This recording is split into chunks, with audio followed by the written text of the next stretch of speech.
ఇంకా దాని ప్రత్యేకత ఏంటంటే ఇప్పుడు మన మేక ఉంది ఇందాక మేక ఉన్న ఆ మేక స్మెల్ ఎలా ఉంటుంది? ఎవరిని ఇళ్ళ కుక్కలు పెంచుకున్న ఇంకెళ్ళండి ఒక 2-3 కుక్కలు పెంచుకుంటారు అక్కడ స్మెల్ వస్తుంది.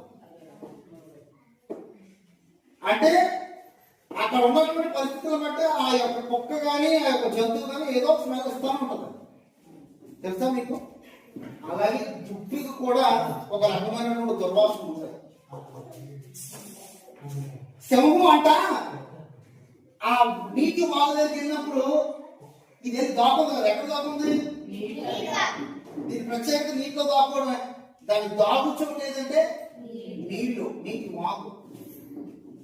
ఆ నీటిలో దాగున్నప్పుడంట ఈ సింహం గట్టిగా ఊపిరి పీల్చుకుంటుంది అక్కడ. అక్కడికి వెళ్ళి ఎక్కడికి వెళ్ళి ఆ నీటి వాగు దగ్గరికి వెళ్ళి ఎందుకు గట్టిగా పీల్చుకుంటుంది? దుప్పుకు వాసన వస్తుంది కదా, ఆ స్మెల్ వస్తే అక్కడ ఉన్నట్టు దానికి అర్థం అవుతుంది. కానీ నీటిలో మునిగిన వెంటనే దీని వాసన ఇది కోల్పోతుంది. ఏది? దుప్పి. దాని వాసన కాదు సింహానికి. ఇక్కడ ఏది కలుగుని వెళ్ళిపోతున్నమాట. ఏది?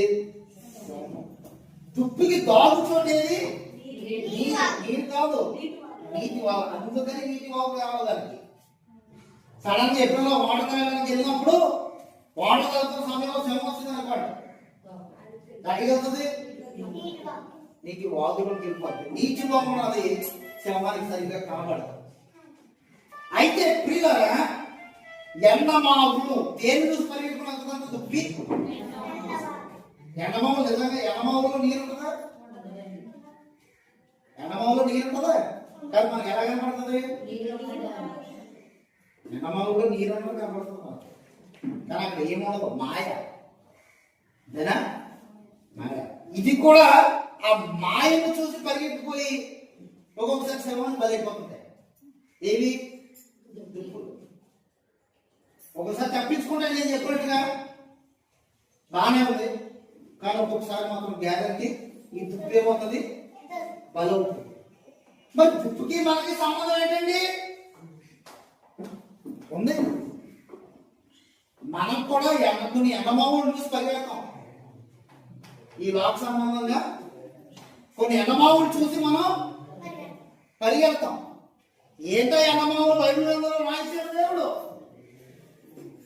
ఆ ఎండమావులు చూసి పరిగెత్తినప్పుడు అంట మన కోసం కూడా ఒక సింహం ఎదురు చూస్తుంది. మన కోసం కూడా ఏమి ఎదురు చూస్తుంది?